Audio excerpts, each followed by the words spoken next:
پښتنو ته لوی شرم پکار دی.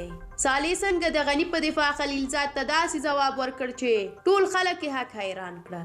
دا چې امرالله سالي په غني باندې څنګه غیرت کړی دی ضرور دغه ویډیو تر پایه وګورئ او همدارنګه په سر کې یادونه غواړم وکړم چې له هغو هیوادوالو ډېره زیاته مننه چې زموږ په هرې ویډیو باندې خپل نظر شریکوي. تاسو هم د ویډیو په اخره کې خپل قضاوت نظر وینا او غبرګون کولی شئ د کومنټ په برخه کې شریک کړئ. موږ هم ستاسو نظرونه او کومنټونه په نورو ویډیوګانو کې نشروو. زموږ په مړو کې بد نشته او په ژوندیو کې ښه، ځکه یو شمېر چې مړه شي بیا یې په قدر پوهیږو، خو کله چې ژوندي وي بیا وایو چې دا خاین دی، دا فلان دی، دا بسمتان دی. ښه مثال یې اشرف غني دی. تر ټولو ډېر خدمت یې وکړ. تر اوسني نظام یې جمهوریت 100 ځله ښه و. زرګونو کسانو پکې دندې لرلې. خلک په نس ماړه وو.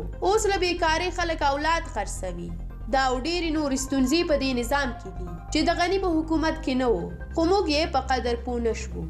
لا هم لګیا یو چې غني داسې او هسې دی. تازه به اوس له دې مو خبر کړم چې بیا خلیلزاد د خپل بام واوره په اشرف غني اچولې. خو په دا دومره پښتنو کې چې ارګ پرې ډک و چا هم د غني په دفاع خلیلزاد ته ځواب ورنه کړ. د دغې ډلو خلکو څخه هم یو یې یون دی او بل یې ستار سادات. په دې ورځو کې به تاسو ګورئ چې ډېر د پخواني نظام غیبتونه کوي او دې ته لا هم پته مده چې په اوسني نظام کې به یو څه ورته ورسیږي. خو خدای پوه شه چې دې دوه مخو ته به څه ورکړل شي که نه.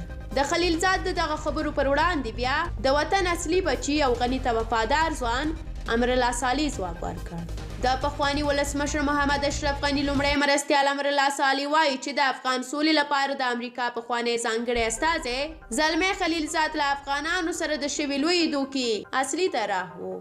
نوموړي پر خپله ټویټر پاڼه باندې تازه لیکلي دي چې خلیلزاد د افغانستان له جمهوري نظام سره د قربانۍ د بزي په څیر چلند کوه او تر هغې یې ورسره لباسي همدردۍ کوله چې چاړه د جمهوریت تر مرۍ ورسېده. سالي زیاته کړې د زلمی خلیلزاد باید د دې لویې تباهۍ پړه ومني، خو برعکس لا هم هڅه کوي چې افغانان ملامت ثابت کړي او د دې ولس له بېچارهګۍ ناوړه ګټه پورته کړي. امرالله سالي دا څرګندونې د زلمي خلیلزاد د هغې مرکې په غبرګون کې کړي دي چې تازه یې له کارنګي څېړنیز بنسټ سره کړي دي.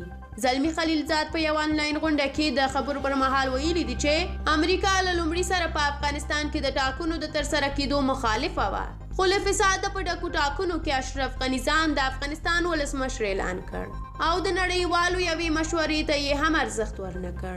خلیلزاد وړاندې ویلي دي چې غني سرتنبه و، پر خپلو غلطو او ناسمو معلوماتو یې ټینګار کوه. ځان یې د جګړې ګټونکی بل او په پایله کې د افغانستان حکومت ټوټې کړ.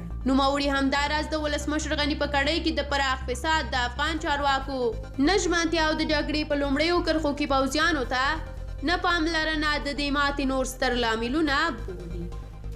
له تاسو هم ډېره زیاته مننه چې دا ویډیو مو تر دې دمه ولیده.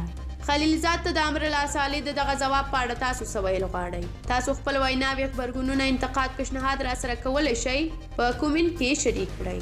موږ هم ستاسو نظرونه او کومنټونه په پوره حوصله لولو. تر بیا ښه وخت ولرئ. الله مو مل شه.